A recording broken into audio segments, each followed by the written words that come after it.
Bienvenue sur ce podcast As-Avocat. Je suis aujourd'hui en compagnie de Benjamin Barata de Wittic et nous allons parler de souveraineté numérique. Alors, souveraineté numérique, qu'est-ce que tu entends déjà par souveraineté numérique? Parce que souveraineté, ça peut recouper vraiment beaucoup de mots.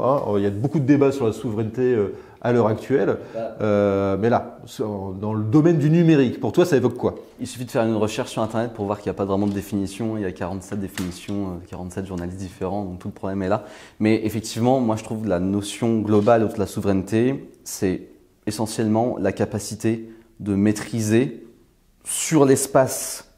Effectivement, alors on appelle ça le cyberespace ou, moi je dis sur Internet, sur les réseaux, hors manière, on va dire matérielle, d'avoir une influence économique, politique, culturelle, et de pouvoir aussi déterminer le propre chemin qu'on veut tracer, en gros, pour son pays ou pour une civilisation, pour une culture, que sais-je.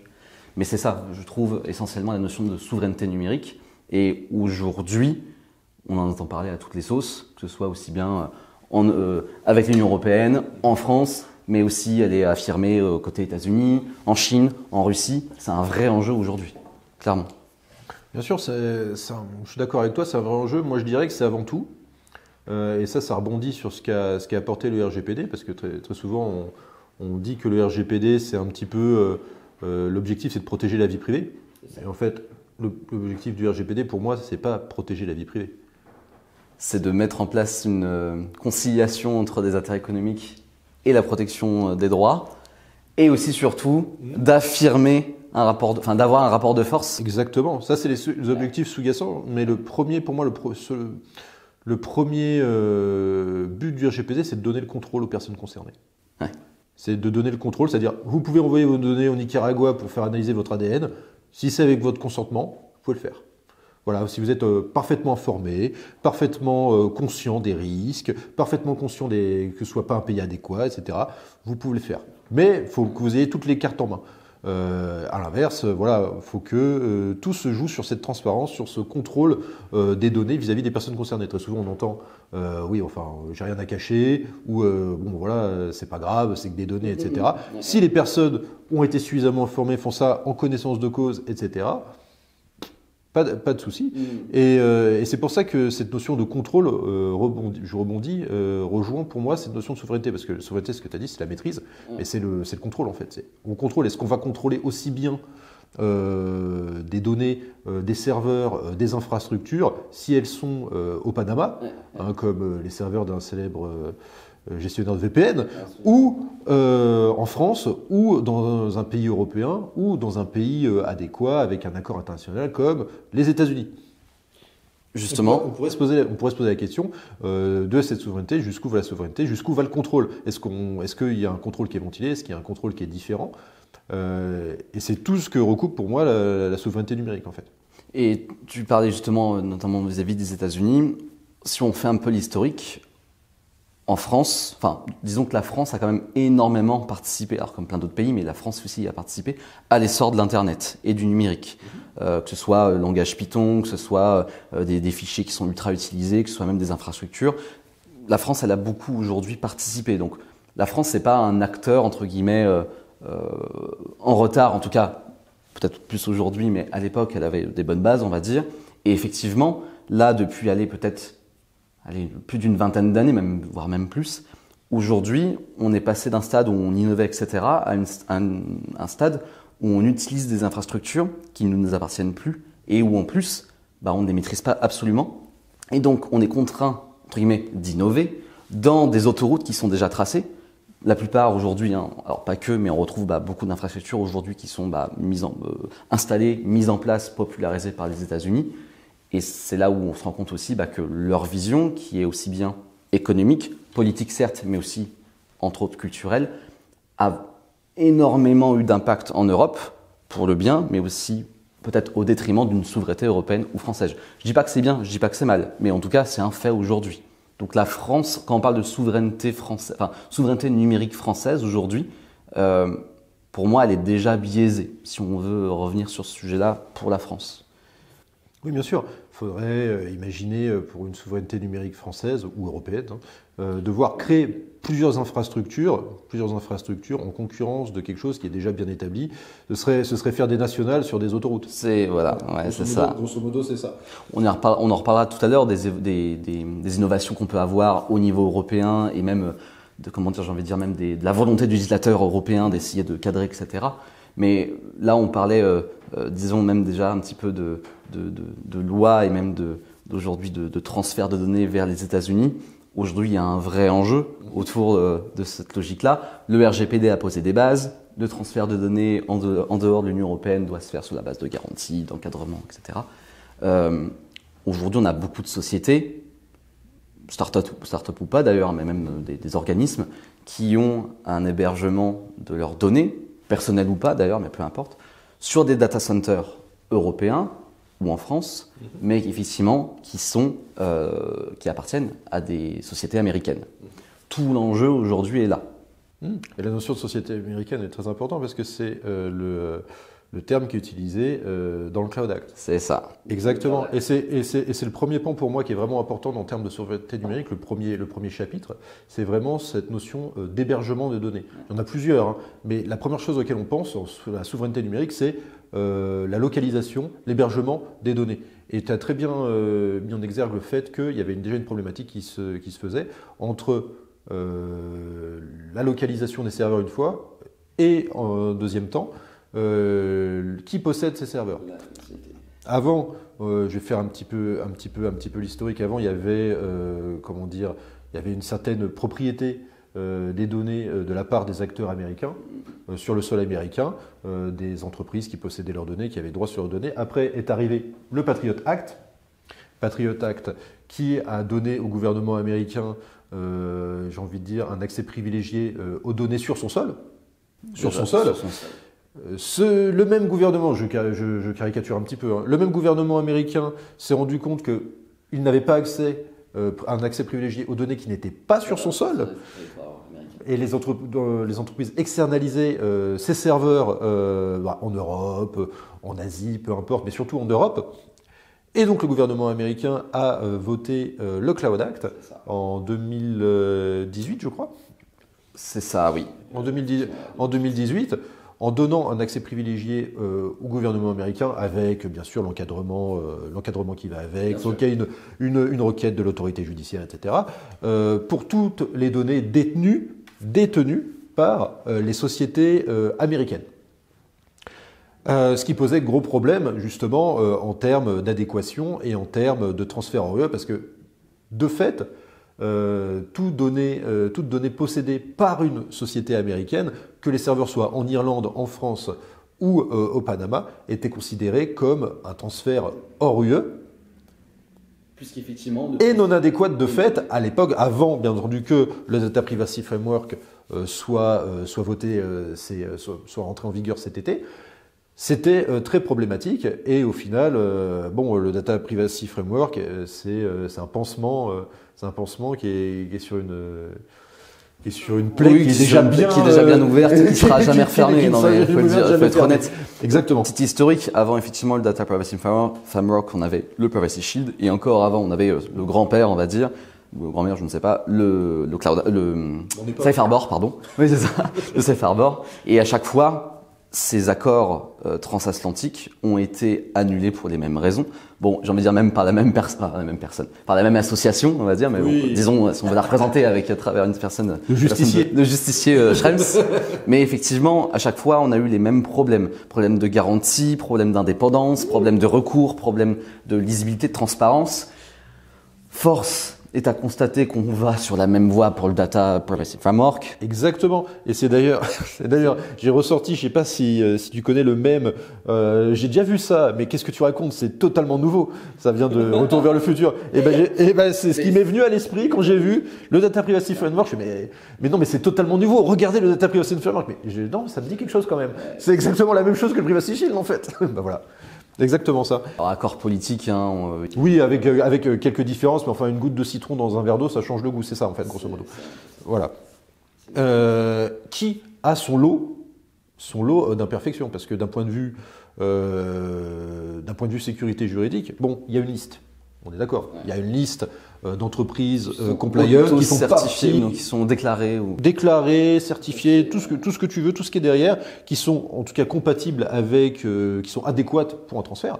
Et après, à côté, il y a, en plus petit en tout cas, la catégorie de données. Donc les catégories de données qui sont divisées, bon, pas en données sensibles, pas en données non sensibles. En données HR et données non HR. Donc, ça veut dire les données des ressources humaines et les données qui ne sont pas des données de ressources humaines. Alors, on se dit, donc, mais c'est quoi comme données concrètement? Donc, on va voir la définition de données ressources humaines et ça nous dit, c'est les données qui sont liées à tout ce qui est emploi.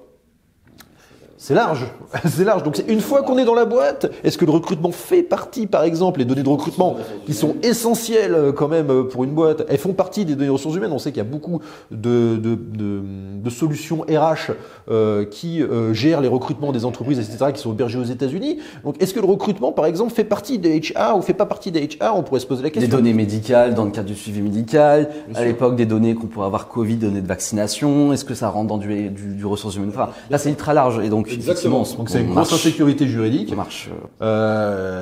Tu m'avais dit, je me rappelle que Philippe Latombe, il avait attaqué l'accord. L'accord, effectivement, qui voulait déposer des recours là-dessus. On a Max Schrems, enfin l'association de Max Schrems, c'est pas lui évidemment, qui a annoncé aussi qu'il allait attaquer. Ça n'a pas encore été fait. Non, je crois pas avoir vu la news qu'il est attaqué encore. Je crois qu'il conforte un petit peu la chose. Il se back avant d'attaquer. Mais par contre, Philippe Latombe, lui, il a attaqué. Oui, il a attaqué, c'est ça. Ouais.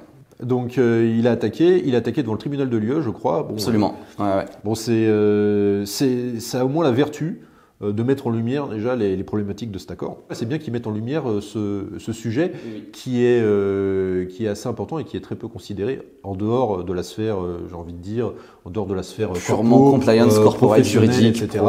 Voilà, mais même j'ai envie de dire dans la sphère professionnelle, malheureusement, les États-Unis sont vus comme quelque chose de sécure. Malgré le fait que le juridique, les instances européennes et françaises disent que non. Bon, on utilise quand même, on est habitué à utiliser des solutions américaines depuis qu'on est enfant, Windows, etc. C'est ça, sécure parce que répond aux besoins. Exactement. Et se pose aussi un des autres sujets qu'on voulait aborder, mais aujourd'hui tu es une start-up, enfin même pas, mais tu crées ton organisme. Aujourd'hui, ne pas recourir à des solutions américaines même juste dans la gestion purement basique informatique. Zendesk. Ouais. Voilà. Ouais. Mais voilà, Zendesk, c'est voilà. Mais à tel point que des gens utilisaient Zendesk de manière pas illicite, mais de manière limite irrégulière. Pendant des années, entre le moment où, depuis la fin du Privacy Shield et l'avènement du Data Privacy Framework, et qu'est-ce que vous voulez qu'on fasse? Elles vont pas taper, les instances juridiques vont pas taper sur les entreprises qui l'utilisent parce que elles ont pas, c'est pas qu'elles ont pas le choix, c'est que c'est ce qui est le plus optimal pour elles en fait. Ouais, bien sûr. Et ça vaut pour bon nombre de solutions américaines qui sont vachement mieux foutues que des solutions européennes ou franco-françaises. On avait vu le projet, tu avais le projet Gaia X, qui était alors je dis projet, alors évidemment il y a eu des avancées, on en parle aussi beaucoup moins aujourd'hui. Je renvoie à une interview qu'il y avait eu sur Next Impact notamment à ce sujet-là, mais projet de cloud européen où effectivement on proposerait à des entreprises européennes des services qui sont effectivement un peu clés en main, managés, un hébergement associé, etc., pour permettre des déploiements de l'innovation et créer un peu du business en Europe, en Union européenne. Aujourd'hui, ce projet, il n'a toujours pas vu le jour, ou en tout cas, il n'est pas bien avancé. Bien sûr. Mais après... Pourtant, c'était une belle annonce à l'époque. Oui, mais ça a été annoncé quand? Ça, c'était il y a quelques années, c'était en 2020. En 2020, moi, j'ai envie de dire, si ça prend du temps, est-ce que c'est pas un gage de qualité? Je vais faire une analogie avec le jeu vidéo. Je vais faire une analogie avec le jeu vidéo. Si jamais il y a un opus qui sort une année et qu'on nous dit que le deuxième opus va sortir l'année suivante, on se dit ça va peut-être pas être très quali. Alors que voilà, il y a des développeurs qui prennent des années à développer des chefs-d'œuvre, Baldur's Gate, Elden Ring, etc. Bon, voilà, pour ne pas les citer, mais qui prennent des années à développer des choses parce qu'ils veulent faire quelque chose de qualité. Est-ce que je donne le bénéfice du doute, je me fais un peu l'avocat de Gaia X, mais est-ce que ce serait pas un gage de qualité de dire qu'ils n'ont pas pondu un truc révolutionnaire en 3 ans? En 3 ans. Donc, ça serait. Parce que c'est quand même. Le RGPD, c'est pas fait en un jour. L'IA Act, c'est pas fait en un jour. E-Privacy. Ouais, alors Et on parle de règlement. Et on parle de règlement. On parle de règlement. On parle pas d'éléments technologiques. Donc là, c'est que du papier. C'est que du vent. Là, on parle de ressources physiques, de ressources technologiques, du hard, du soft. C'est normal que ça prenne du temps, selon moi. Après, à voir, c'est vrai qu'ils puissent communiquer aussi. Oui, c'est vrai. Il pourrait communiquer aussi. Bon, il y a au moins en tout cas cette prise de conscience, c'est qu'aujourd'hui il y a cette volonté, bien sûr, des acteurs européens, que ce soit politiques ou même économiques, de construire un projet européen d'infrastructure, ce qui donc prouve que la souveraineté numérique passe aussi par ça, c'est d'essayer de recentrer un petit peu les utilisateurs, les services, le business aussi, dans l'Union européenne, en tout cas en Europe. Donc il y a une volonté. Alors il y a plusieurs projets, on peut en parler d'autres, mais il y avait déjà effectivement celui-là. Oui, mais c'est ça, c'est le choix local. C'est voilà, c'est un peu comme quand on commande de la nourriture, des légumes. Hein, c'est mieux que ça vienne de pas loin. C'est-à-dire, on va pas commander des avocats du Pérou ou des oranges d'Espagne. Le mieux, c'est que on consomme de saison et on consomme local. Bah, c'est à peu près la même chose pour le numérique. L'idée, c'est que tous les acteurs ils soient locaux et c'est pas, j'ai envie de dire, c'est pas moi qui le dis. Enfin, si je le dis, mais c'est aussi confirmé par le gouvernement et l'État. On l'a vu avec tout ce qui est la politique Cloud au centre. Cloud au centre, là, mis à jour en mai 2023, qui préconise quand même, pour tout ce qui est service interne, de la France. France, même pas Union européenne, France. Voilà, on héberge en France. Pourquoi? Parce qu'on aura toujours plus de contrôle en France qu'en Allemagne, en Belgique, en Italie. On aura plus de contrôle en France et, ultimement parlant, même avec toutes les sécurités, avec les adéquations qu'on veut, si ça reste dans notre pays, on aura toujours plus de contrôle. Mais c'est vrai qu'ils accentuaient sur le fait que ce soit même pas en Union européenne, c'est qu'on ramène en France, Cloud au centre. Exactement, on ramène tout en France, bon, sauf en France, sauf à Strasbourg. Hein. Mais en France quand même. En France quand même. Parce que, et il y a pour moi, le parent pauvre, donc ça c'est vraiment la théorie, c'est vraiment, enfin la théorie et la pratique du gros. Mais après, ce qui est intéressant de voir, c'est aussi le petit. C'est-à-dire, il y a tout ce qui est dispositifs personnels, dispositifs portables, etc., qui sont énormément utilisés et qui sont un peu le biode, exactement, qui sont un peu le parent pauvre des entreprises, des corporates, parce qu'on peut faire un SI, mais qui est totalement sécurisé, avec le cloud en France, avec un cloud doublé en interne, etc. Et puis, on se rend compte que la plupart des employés utilisent un iPhone avec le cloud Apple, bien entendu, avec le cloud Apple qu'on utilise à la fois en pro, à la fois en perso, etc. Et qui est un gros vecteur de vulnérabilité, parce que techniquement, et c'est le cas pour Apple, Apple ne peut pas accéder à ce qu'il y a dans notre téléphone. Voilà, parce que la clé de chiffrage, c'est nous. C'est nous, et c'est d'ailleurs le gros contentieux qu'il y avait eu entre Apple et le FBI à l'époque, qui avait été résolu de manière, bon, voilà, avec Cellbrite, etc. Mais bon, le cloud, ça Apple y a accès. Parce que pourquoi? Le cloud n'est pas sur le téléphone, le cloud est sur les serveurs d'Apple. Les serveurs d'Apple, on en revient, société américaine. Et donc Cloud Act, et donc possiblement accès de Apple aux données présentes sur son cloud. Donc tu as tes données sur ton téléphone, c'est plus... Enfin, après ça a du sens, mais héberger en local sur ton téléphone, effectivement, ça sera beaucoup plus compliqué pour Apple que d'héberger effectivement sur... Ce qui a du sens aussi. Mais là je parle d'Apple, j'ai pas trop de connaissances d'Android, etc. Ah ouais, bien sûr. Non mais là tu parles d'Apple, on est d'accord. Donc ce sera toujours mieux, mais par contre, si on se le fait voler, il peut y avoir, selon la sécurité du téléphone qui est mis en place, selon les logiciels qui sont utilisés, parce qu'on a bien vu qu'il y avait certains logiciels avec des failles 0day qui arrivaient à accéder au contenu des téléphones, qui sont bien cachés d'ailleurs, dans la main de certaines entreprises. Et ça, c'est en partant du principe qu'on utilise le cloud Apple, parce qu'on peut utiliser d'autres clouds. On peut utiliser Google Drive, on peut utiliser OneDrive, voilà, Proton Drive, d'autres. etc. Donc on peut utiliser tous ces drives-là, et c'est vrai que c'est plus pratique d'utiliser. On synchronise la boîte mail, on télécharge Microsoft, Outlook, etc. On synchronise la boîte mail avec la boîte mail du travail sur le téléphone perso, etc. C'est beaucoup plus pratique. Mais c'est pour ça qu'il y a un gros manque en termes, et c'est pour ça que ça rejoint la sécurité informatique, il y a un gros manque de sécurisation organisationnelle et physique et technique de ce type de pratique. Très souvent, on se dit, oui, bon, c'est pas parce qu'il y a un ou deux collaborateurs qui utilisent leur dispositif personnel qu'on va faire une politique BIOD. Si c'est de manière régulière, si c'est pas exceptionnel, oui, faudrait le faire. Et ça vaut pas que pour le téléphone, ça vaut pour le téléphone, ça vaut pour l'ordinateur, ça vaut pour tous les dispositifs amovibles, disque dur, clé USB, tablette, etc. Ça vaut vraiment pour tout. Si l'entreprise n'a pas le contrôle, on en revient au contrôle. Donc là, on est plus à la souveraineté numérique de l'entreprise sur ses données pro. C'est un acteur permettant d'autres l'entreprise. Exactement. Et il faut qu'elle ait le contrôle dessus. Donc que la DSI, qu'on soit pas en shadow IT, que la DSI ait accès et puisse sécuriser le dispositif personnel en donnant, je sais pas, un VPN, en donnant une clé, une double authentification, en donnant un moyen de chiffrement pour se connecter à la session du travail ou se connecter au SI de l'entreprise, etc.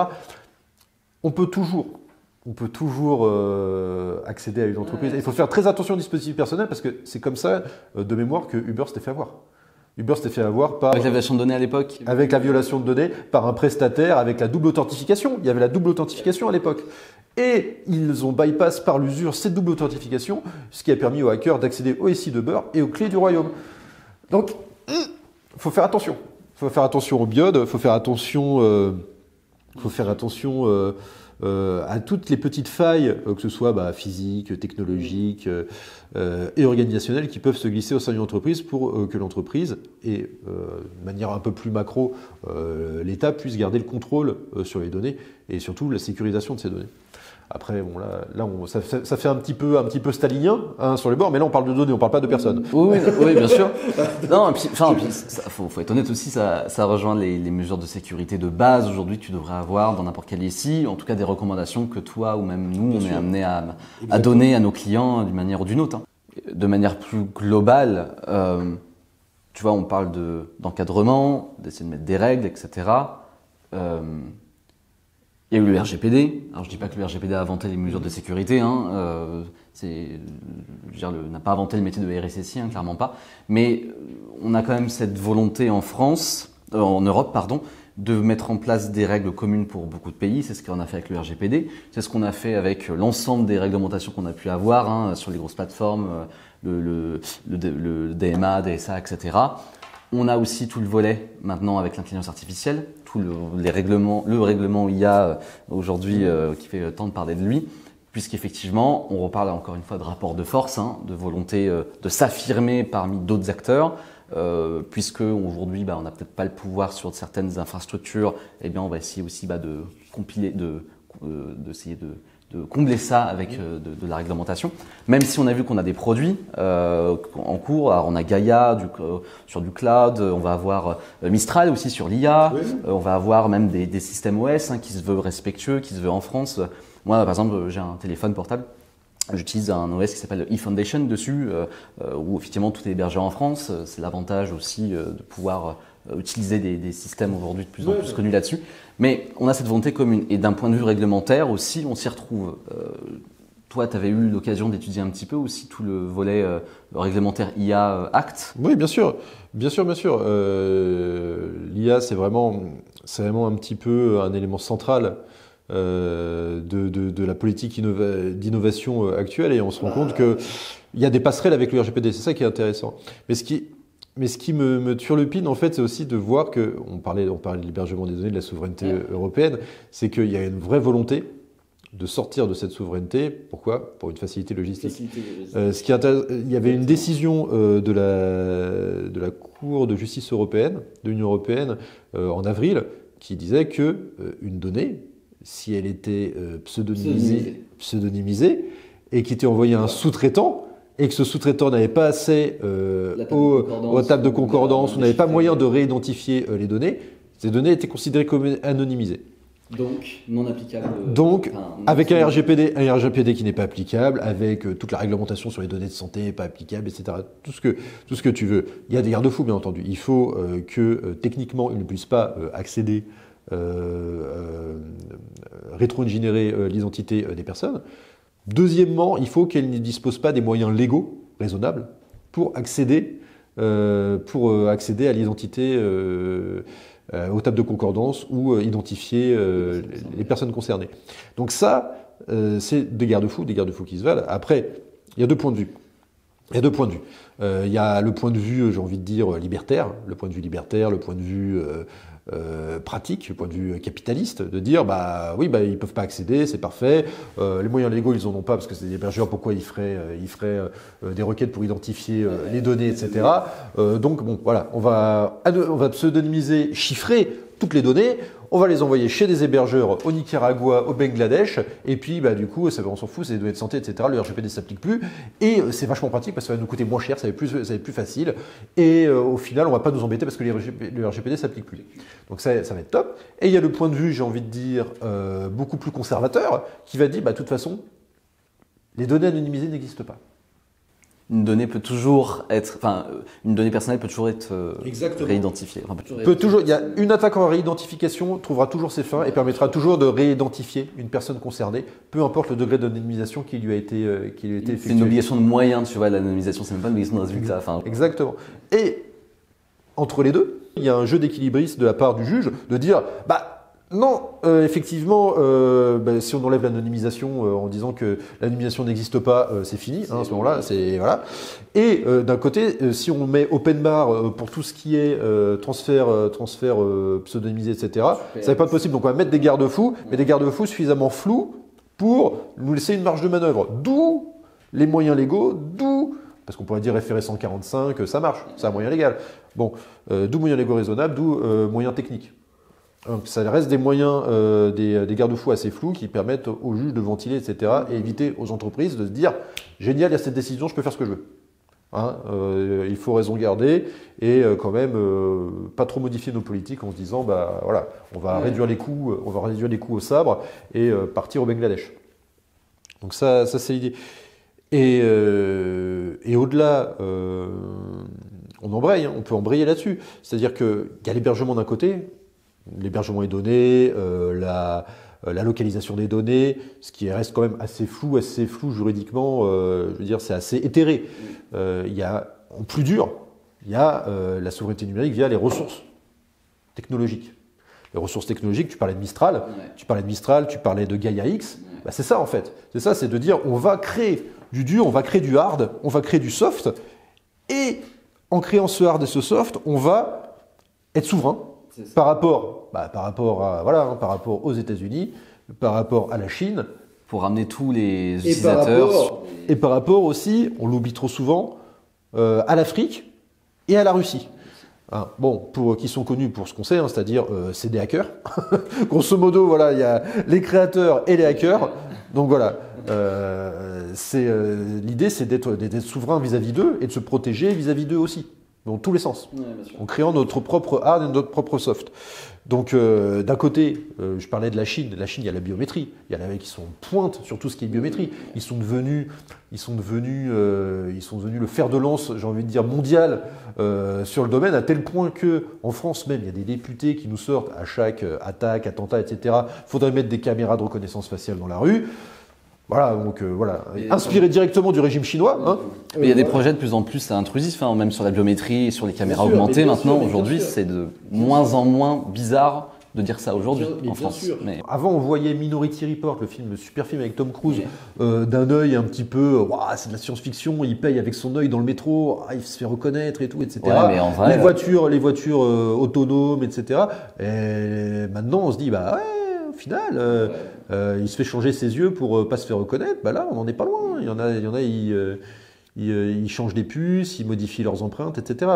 La science-fiction nous rattrape. Et tu disais, sur pour parler aussi de la Chine, effectivement, il y avait toute la logique avec les innovations en termes de biométrie et même de surveillance de population, il faut le dire aussi, c'est un enjeu très important là-bas pour le coup, dans lequel ils veulent s'orienter. Ils veulent le contrôle. Moi je repense l'épisode de Black Mirror, mais qui avait fait fureur à l'époque, et on avait fait l'analogie tout de suite à l'époque, où c'est l'épisode où effectivement tous les citoyens sont notés, obtiennent une note en fonction de leur acte, c'est ça en temps réel, mais c'est exactement ce qui se passe en Chine. Alors on n'est pas là en France effectivement, même en Europe, a priori. Mais, il y a le crédit score aux États-Unis. Mais il y a quand même il y a une notion de absolument aux États-Unis déjà. Bon, notre approche, mais effectivement. Mais les assureurs en France, ils disent c'est génial. Est-ce que effectivement en France on va passer le pas? C'est aussi avec le RGPD que des innovations, des accords et des réglementations qu'on peut aussi empêcher. On parlait au début de la souveraineté numérique et passer par le contrôle sur les données, mais on n'a pas pensé à faire le parallèle avec la vision américaine et la vision chinoise. Quand on regarde la vision américaine, j'ai parlé du Patriot Act, c'est le contrôle. C'est exactement ça. C'est le contrôle.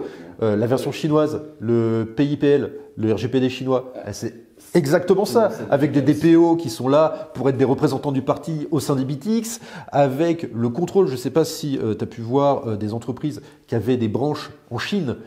Ce que demandait la Chine, demandait l'orientation politique des employés, il demandait la sexualité des employés, il demandait toutes ces choses. La Chine demandait tout ça. Il y a eu des condamnations. Je crois que SAF Logistique a été condamné pour ça. Mais ils n'ont pas demandé que ça à SAF Logistics. Ils ont demandé ça, ils vont pas faire alors juste pour SAF Logistics, je vais demander ça et pour toutes les autres c'est bon, vas-y passer. Non, toutes les entreprises qui ont une branche en Chine, qui ont un rapport avec la Chine, des informations plus intrusives en tout cas que ce qui est prévu par le RGPD, par le principe de minimisation de l'article 5, sont demandées. Pourquoi ? Parce qu'ils veulent un contrôle. Après, c'est des contrôles différents. Il y a des contrôles, la Chine, c'est le contrôle d'une dictature communiste. Donc, c'est pas le même contrôle, effectivement, que le RGPD, que Cloud au centre, que le Patriot Act et le Cloud Act. C'est des contrôles différents, mais c'est notre approche, mais c'est une volonté de contrôle. Le même résultat. Exactement. On est sur une volonté de contrôle. Et il y a eu la Chine avec la biométrie. Il y a eu la Russie, j'en parlais tout à l'heure, avec l'Internet russe. L'Internet russe, et aussi l'obligation aujourd'hui avec la loi, alors j'ai oublié le nom, PZ quelque chose, je retrouve le mot exact, mais qui effectivement oblige l'ensemble des sociétés étrangères, même pas, l'ensemble des sociétés qui traiteraient de la donnée de citoyens russes, et que ces données restent forcément en Russie et qu'elles ne bougent pas de ce pays-là. Et là aussi, effectivement, volonté de vouloir, non seulement avec l'Internet russe, de ramener et de garder les utilisateurs, les internautes dans un pays sur un réseau contrôlé, j'ai envie de dire presque privé, entre guillemets, et de laisser aussi toutes les données dans ce pays-là. J'ai envie de dire, est-ce que ce serait pas plus mal parce qu'on aurait moins de hackers du coup? C'est malin. On aurait moins de hackers ou alors tous les hackers ils vont déménager en Bulgarie ou en Lituanie ou je sais pas. Donc, mais ce serait pas mal. Ils trouveront toujours le moyen d'avoir un proxy. Si en Chine il y a des moyens d'avoir des hackers, il y a moyen d'avoir l'internet libre, c'est que ils trouveront le moyen en Russie aussi. Mais en plus de ça, donc il y a l'internet avec la Russie. Les États-Unis, eux, c'est l'IA et le quantique. Ils sont vraiment plus. Bon, le métaverse, mais j'ai pas. Est-ce que j'ai vraiment envie de tirer sur une ambulance? Non. On va mettre le métaverse de côté. Dans quelques années. Dans quelques années. Je me moque. Mais le casque d'Apple, il a relancé, il a remis une pièce dans le jukebox du métaverse. Il a relancé la hype du métaverse, le casque d'Apple. Donc à voir. Il n'est pas si cher que ça pour Apple. Pour Apple. Mais bon, 3500 €, c'est ça? 3500 $. Et encore, ça dépend de la version. Enfin, tu as une version, je crois, avec une batterie plus longue. Non, mais 3500 €, c'est le prix de 2 iPhones. Oui, voilà. C'est pour ça que j'ai dit, c'est pas si cher par rapport à Apple quand on y réfléchit. Proportionnellement mis en abîme de tous les produits Apple. Un chargeur, 25 €. Mais bon, alors. Mais oui, effectivement. Surtout que j'avais vu qu'un iPhone, c'était 10 $ à produire. Voilà. Non mais 10 $. 10 $. Les maillots de foot de l'équipe de France, ils coûtent plus cher à produire. Les joies du capitalisme. Mais oui, tu disais effectivement métaverse, bon, très bien, mais surtout IA, effectivement, et quantique. Oui. Il y a tout un volet. Tiens, on en avait parlé aussi tout à l'heure, mais tu as des innovations européennes en matière de quantique aussi. Bien sûr. Mais c'est là pour l'instant dans la mesure où, là, la biométrie, on est à la ramasse. Biométrie, on est à la ramasse. La Chine, elle a pris le fer de lance. Les États-Unis ont pris le pas sur tout ce qui est, j'allais dire IA, mais pas encore totalement, sur tout ce qui est, j'ai envie de dire, technologie de l'information, de manière générale, Internet, analyse, etc. Le cloud, l'hébergement, etc. Donc nous, l'Europe a été un petit peu lésée, n'a pas su suivre ça. Pour l'IA et le quantique, il y a une concurrence actuellement. C'est-à-dire que pour l'IA, tu disais, il y a aux États-Unis ChatGPT, Gork, Gemini, donc toutes les IA génératives possibles. Et en France, on a Mistral. On a Mistral qui commence à se créer, etc. Voir qui va gagner. Là, pour l'instant, ça va être un jeu un peu de concurrence qui va être le plus performant. Le plus performant et le plus léger à la fois. Le plus performant, le plus écolo, mais au final, tu sais très bien que ce qui compte pour le consommateur, c'est qui va être le plus performant. C'est ça. C'est l'objectif final. Ça va être ça. Et le quantique, le quantique ça dure depuis. C'est pas quelque chose qui va se faire en 2 ans. Hein. Le quantique, ça se fait sur des décennies. Qui était déjà en pointe sur le quantique, un petit peu, avec Google, avec Amazon maintenant, etc. Et qui, à l'échelle européenne, et j'ai envie de dire même à l'échelle française, est plutôt bien représenté. Il y a des startups ou des entreprises comme Alice et Bob qui développent le quantique, qui sont plutôt en pointe sur le quantique, qui sont émulés, qui sont copiés. Ce qui est plutôt flatteur, j'ai envie de dire, pour la France, etc. Mais qui manque encore cruellement d'investissement. C'est-à-dire que qui dit course dit besoin de carburant. On va pas faire un 24 heures du Mans avec un litre d'essence. Donc l'idée, c'est d'injecter des moyens, d'injecter des finances, de soutenir l'industrie, parce qu'il y a aussi l'argent, mais il y a aussi la main-d'œuvre. Hein, les scientifiques, il faut les former. En France, on était particulièrement doués en tout ce qui est mathématiques, en tout ce qui était physique, etc. On l'est de moins en moins. Est-ce qu'il y a des gros investissements à faire dans ces domaines, même si on reste quand même bien loti d'un point de vue sciences dures en France. Même si on arrive à les former, encore faut-il les garder. Exactement. Encore faut-il les garder. Donc, qu'est-ce qui va un acteur en France? Qui est-ce qui est un scientifique, un mathématicien doué, un physicien doué, spécialisé dans le quantique? Qu'est-ce qui va le faire aller chez Alice et Bob plutôt que chez Amazon ou Google? Donc le patrimoine français et la musique et la nourriture, etc., ça joue énormément quand même, on est français quand même. Ça joue énormément, mais est-ce que ça va compenser un salaire du simple au triple? Mistral, il y a quand même pas mal il y a des anciens de Meta, il y a un ancien de DeepMind, je crois aussi. Donc il faut croire qu'on fait ses armes chez les GAFAM et après on revient pour essayer de justement faire une alternative. J'ai envie de dire, il y a aussi une volonté. Il y a une volonté, je pense, un peu comme c'est un peu les nouveaux Stallman. Oui, c'est un peu les nouveaux Richard Stallman, tu vois. C'est-à-dire Richard Stallman, le fondateur des licences GNU, et qui avait une volonté de liberté, copyleft, de logiciels libres, de liberté, etc. Et pourquoi je te dis ça? Parce que j'ai découvert il n'y a pas longtemps l'histoire de WhatsApp. De WhatsApp qui a été racheté par Facebook, par Meta. Par Meta, monsieur. My bad. Qui a été racheté par Meta. Et il se trouve que un des cofondateurs de WhatsApp, il a créé quoi? Signal. Si, effectivement. Et il a créé Signal. Pourquoi? Alors, concurrent direct, bien entendu, de WhatsApp. Concurrent direct de WhatsApp. Et on pourrait se poser la question. Après, c'est ce que j'ai entendu. Mais si l'histoire est vraie, ce serait vraiment révélateur de cette volonté un petit peu. Est-ce que c'est lié à la Gen Z? Est-ce que c'est lié à la Gen X? Je ne sais pas. Mais cette volonté un petit peu de recherche d'un idéal, de recherche de liberté, de bien commun. Ce serait un beau message et un bel espoir aussi, parce qu'effectivement, c'est avec ce genre de profil-là qu'on peut créer en Europe des alternatives intéressantes. Bien sûr. On l'avait avec Signal, Signal aujourd'hui qui est très utilisé en alternative. Quand on avait eu des scandales sur WhatsApp, énième scandale sur les politiques de confidentialité ou etc.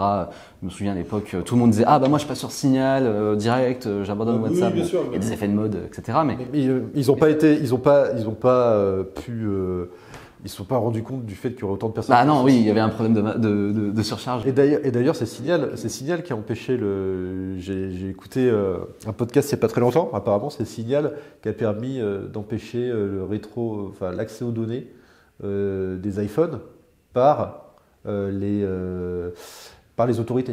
C'est-à-dire que les autorités avaient dépensé 300 000 € dans une machine, Cellbrite, pour accéder aux iPhones.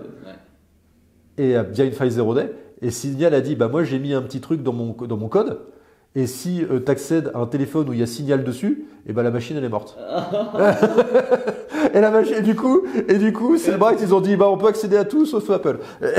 Mais grâce à Signal je crois. J'ai lu ça, j'ai fait mais si c'est vrai, c'est vraiment c'est incroyable. Effectivement. Donc là, le retour de bâton. Donc ça c'est vraiment cette idée de pourquoi en fait il y a des anciens des GAFAM qui viennent peut-être dans des entreprises un petit peu plus, parce que l'Europe c'est vu, j'ai envie de dire, c'est vu peut-être à tort ou à raison, pour son bien comme pour son bénéfice, c'est vu comme un petit peu la recherche du bien-être commun, c'est-à-dire le RGPD pour le bien-être des personnes concernées, l'IACT pour sécuriser le droit des personnes concernées, tout ce qui est DMA, DSA, la volonté de protéger, de garder un équilibre et de garder un bien-être commun. Et donc quelque part, cet idéal, et peut-être c'est pas un appel de l'argent. Du coup, ils n'ont plus besoin d'argent vu qu'ils ont déjà fait de l'argent auprès avec les GAFAM. C'est plus un appel de l'argent, c'est plus un appel des compétences, mais c'est un appel d'un idéal. Idéal éthique presque. Bon, c'est peut-être un petit peu tiré par les cheveux, mais on pourrait imaginer ça. Mais je pense que ça a joué en tout cas sur certains profils. Il y a des profils qui ont eu, je pense, ce cheminement-là. Peut-être pas tous. Il y a un opportunisme. Je suis convaincu qu'il y a, je pense, chez les gens aujourd'hui de Mistral, il y a une forme d'opportunisme d'une manière ou d'une autre. Mais pour ne citer que Mistral, mais effectivement, il y a quand même, je pense, un mindset comme que tu viens de décrire, que des gens pourront avoir et ont eu déjà pour créer une alternative. Mais je pense que que sur le côté de l'IA, le sujet est différent. J'ai l'impression que contrairement au RGPD qui a réglementé les données après, qui est arrivé un peu après et qui a dit on va mettre de l'ordre là-dedans, l'IA Act essaie de faire un petit peu l'inverse, c'est-à-dire on va cadrer avant, on va mettre des projets, etc. Et après vous pourrez vous développer, etc. Et c'est pour ça qu'il y a un petit peu, j'ai l'impression une dissension entre par exemple la volonté française avec Emmanuel Macron et l'IA Act qui veut cadrer les choses. On se développe, faut qu'on gagne la course. Et après, on va mettre de l'ordre. Donc, grosso modo, c'est ça. On se développe, on met de la course, et une fois que tout sera mis en place, on va pouvoir mettre de l'ordre. Et d'ailleurs, c'est ce qui s'est passé. C'est un peu ce qui s'est passé avec l'IACT. On s'en est rendu compte de ça. C'est que la version de 2021, l'IACT prenait pas en compte, prenait les IA à haut risque, prenait les IA interdites, et prenait les hypertrucages. Voilà. Et quand on me posait la question, on fait oui, mais ChatGPT du coup. Je fais ChatGPT, il est quasi pas pris en compte, voire pas du tout, via l'ancienne version de l'IAC de 2021. Et ils ont revu la copie. Je fais est-ce que c'est une IA à haut risque ? Ah non, c'est pas une IA à haut risque, donc c'est pas pris en compte, c'est pas une IA interdite, c'est pas un hypertrucage, c'est pas une IA à haut risque. C'était ChatGPT 3.5 à l'époque, c'était pas ChatGPT 4 qui faisait des images. Et du coup, on a rajouté fin de cet été. On a rajouté du ChatGPT, des nouvelles, les IA à finalité générale, les IA génératives qui sont des IA à finalité générale, etc. On rajoute tout ça en catimini dans un projet qui est là encore au stade de comparatif avant-après, qui est un peu imbitable sur la forme. Donc on attend vraiment de voir le projet, le nouveau projet mis à jour et bien mis en forme, à jour des nouvelles informations. Donc là, on attend ça et on va voir ce que ça donne. Et c'est très important parce que l'IACT en fait et les données et le RGPD c'est un peu les deux faces d'une même pièce. J'ai l'impression que l'IACT s'occupe du hard et le RGPD s'occupe des données, s'occupe des données. Donc il y a le hard et le soft bien entendu c'est vraiment ces techniques physiques organisationnelles. D'un côté IACT, et il y a tout juridique, il y a les données, etc. d'un côté RGPD. Et la passerelle, elle est là. La passerelle, c'est l'article 32 entre l'IACT et le RGPD. Selon moi, c'est l'article 32, c'est les mesures techniques et organisationnelles qui vont... des mesures organisationnelles qui ont été créées avec le RGPD qui vont prendre en compte l'IA, et des mesures organisationnelles qui vont être créées via l'IACT qui vont prendre en compte les données. Donc ça c'est le point de vue...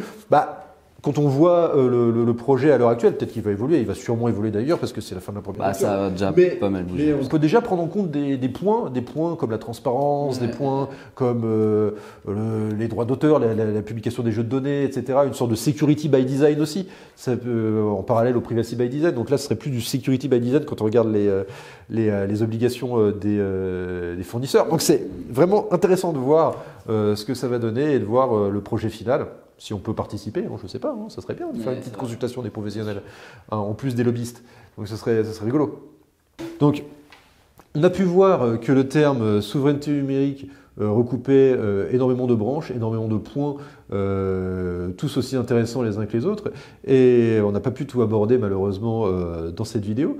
Mais une chose est sûre, c'est qu'en tout cas, il y a de l'actualité, il y a des points, il y a l'IA Act, il y a des décisions qui tombent et qui sont de plus en plus précises. Et des acteurs aussi qui innovent, etc. Donc voir ce que ça va donner et voir les nouveaux sujets intéressants que cela pourra créer dans le futur.